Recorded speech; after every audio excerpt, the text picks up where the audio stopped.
Donc on est ici au hameau de Canterat, enfin on est entre deux hameaux, Canterat et Baïchère, sur la commune de Montbel.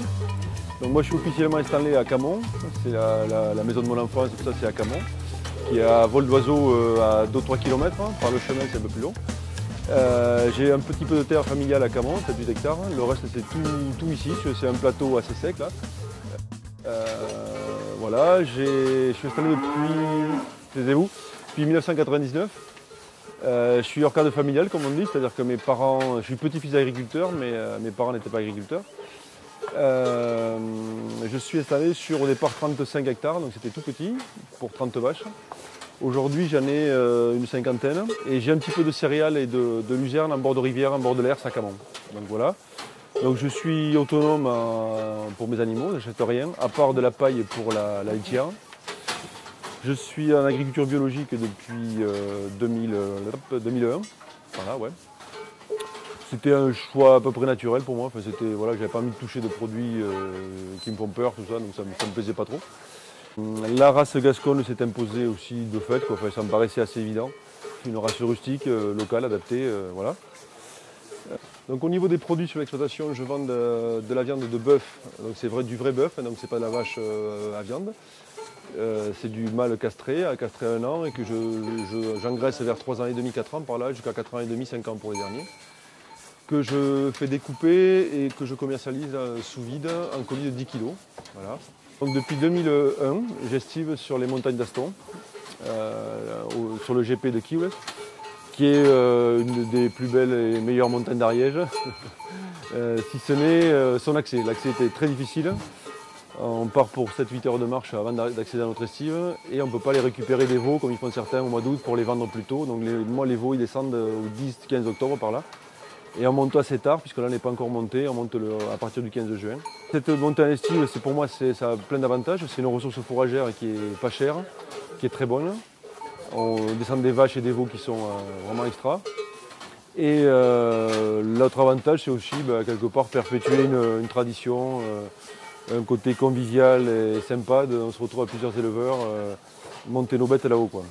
On leur met des cloches, d'où cette journée aussi aujourd'hui. Là aussi, j'en profite pour faire un petit moment de convivialité. On n'est pas toujours tous les jours sur le tracteur ou en train de bosser.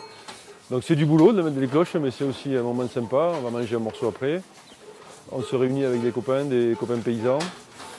Et les enfants, les femmes, voilà, et on fait ça tranquillement sur la journée. Très vite, dès la première année, je crois, ouais, j'ai essayé la vente directe.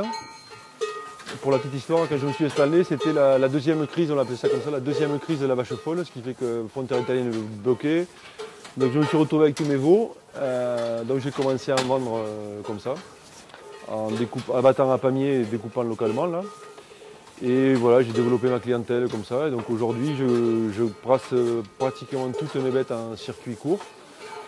Ça a le double intérêt d'abord de mieux valoriser ses produits au niveau prix de vente, de faire travailler des artisans locaux aussi, puisque je fais travailler une salle de découpe, un abattoir, et d'avoir aussi un retour direct sur mes produits, puisque les clients, je les incite d'ailleurs à me faire des retours sur la qualité des produits, sur la qualité de la découpe.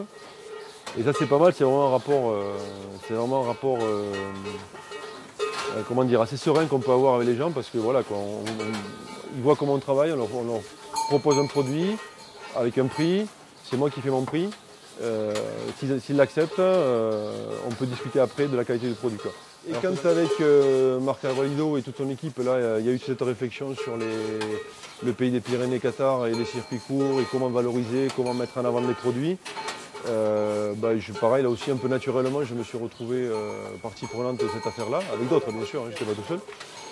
Et le résultat aujourd'hui, moi je suis assez content que ça n'ait pas débouché que sur une étude de plus. Il y a une étude qui a été vachement bien faite. Et ce qui en est ressorti, c'est entre autres le besoin d'éditer un guide des producteurs. Déjà pour se faire connaître localement, puisqu'il y avait plein de... que ce soit les restaurateurs, les cantines, les mairies, ils n'étaient pas vraiment au courant qu'on pouvait avoir des produits comme ça à des prix qui finalement ne sont pas... Enfin, sont très accessibles. Dans les différentes étapes de cette réflexion, il y a aussi la mise en place de panneaux signalétiques pour indiquer, parce que justement, il y a ces produits qui existent, ces producteurs-là, Mais c'est bien qu'en se promenant dans notre pays sympathique et touristique, les gens puissent se dire tiens, là il y a un producteur, je peux prendre ses coordonnées. Donc voilà, donc là ça va se faire dans les jours qui viennent, je crois.